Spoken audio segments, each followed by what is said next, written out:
Bonjour, être des petits peuples, elfes, fées, corrigans, un grand merci à tous les nouveaux abonnés, ça me fait très chaud au cœur, vous êtes de plus en plus nombreux, je vous remercie énormément. Merci également aux anciens qui me suivent depuis un petit moment maintenant.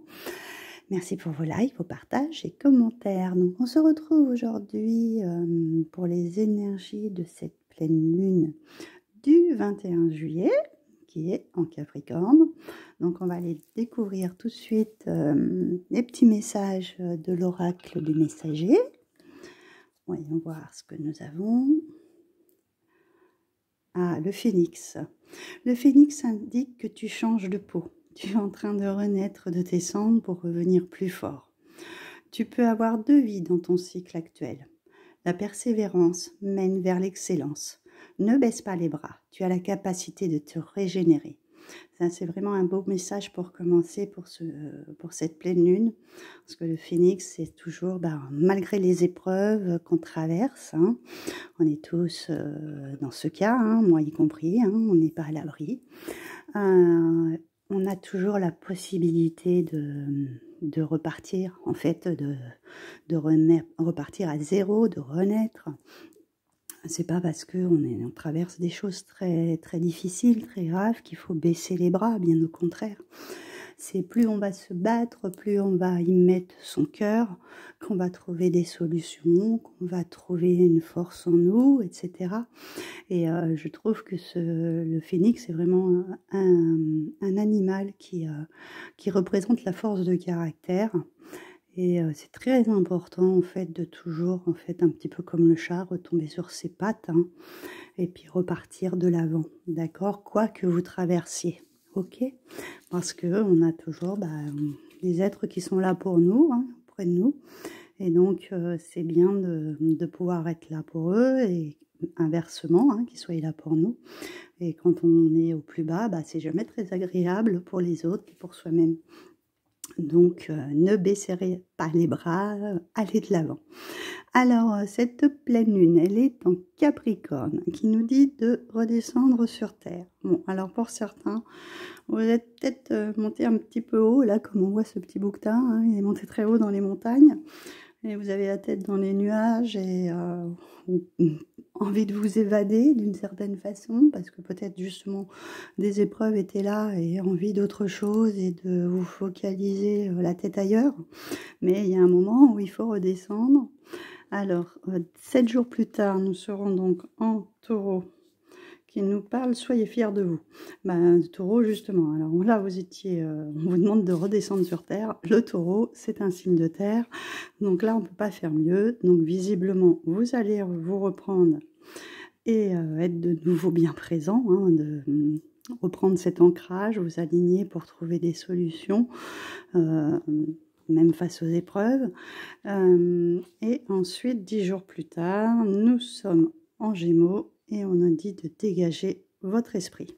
Donc c'est vraiment ça, hein, parce que là on était vraiment, quand on venait de redescendre sur Terre, c'était vraiment, là on est vraiment sur deux opposés, hein.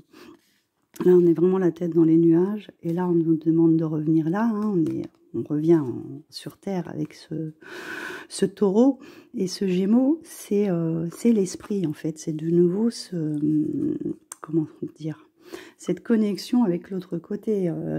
Il y a toujours l'esprit qui tourne à 100 à l'heure, le Gémeaux.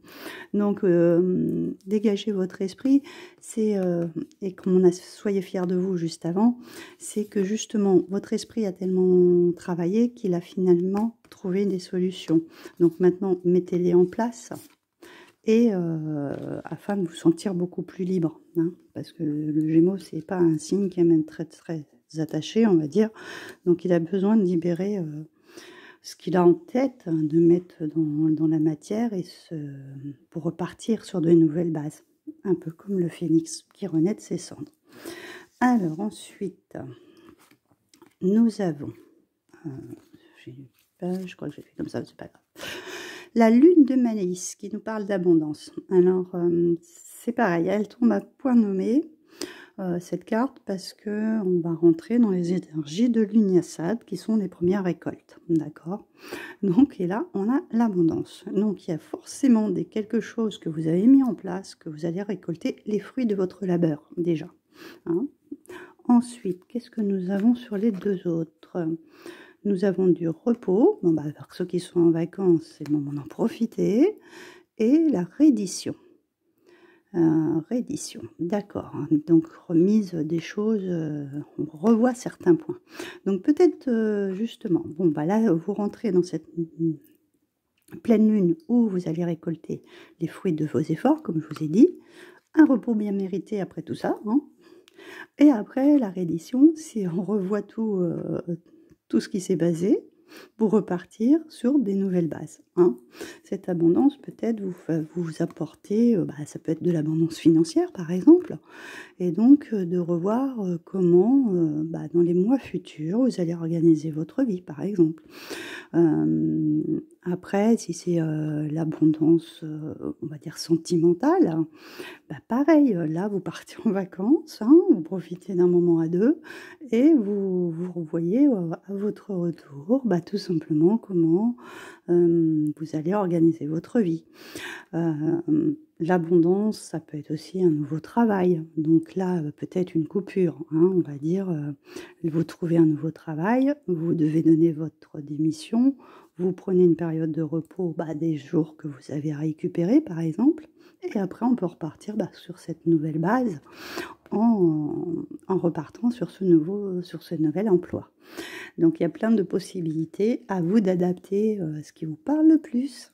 Hein, dans quelle situation vous êtes actuellement, ce qui est en train d'entrer dans votre vie en positif et en tirer les meilleurs bénéfices. Donc là, j'ai voulu vous prendre en fait l'oracle de Brocéliande parce que ça fait un petit moment que je ne l'ai pas sorti. Donc nous avons la chauve-souris, l'étoile et le jardin aux moines. Donc là, on a vraiment cette perception, moi je vois pareil que là, hein. Voilà, cette perception d'être très haut, hein.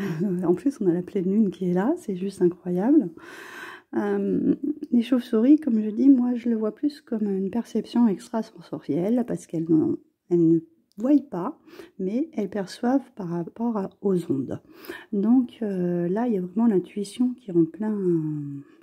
C'est pour ça que vous êtes peut-être aussi beaucoup la tête dans les nuages, là. En fait, voilà, il y a beaucoup votre intuition, vos ressentis qui sont là. Ça peut aussi être des présences que vous sentez autour de vous, etc. Parce que l'étoile, c'est aussi ça, hein, pour moi. Je le prends plus dans ce sens-là, des gens qui nous protègent, qui veillent sur nous, des contacts avec l'autre côté. Mais il y a un moment...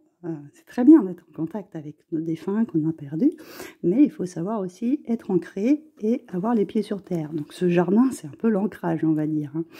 Hein. Le jardin, c'est, moi je le verrais plutôt comme un lieu plutôt de repos, de pause, hein, parce qu'on parle aussi de ça. Mais bon, je vais vous reprendre un petit peu les messages de chacun et voir un petit peu de quoi il en retourne. Moi, c'est mon interprétation à moi. Après, des fois, les choses sont un petit peu différentes. Bon, je sais que pour la chauve-souris, c'est déjà différent.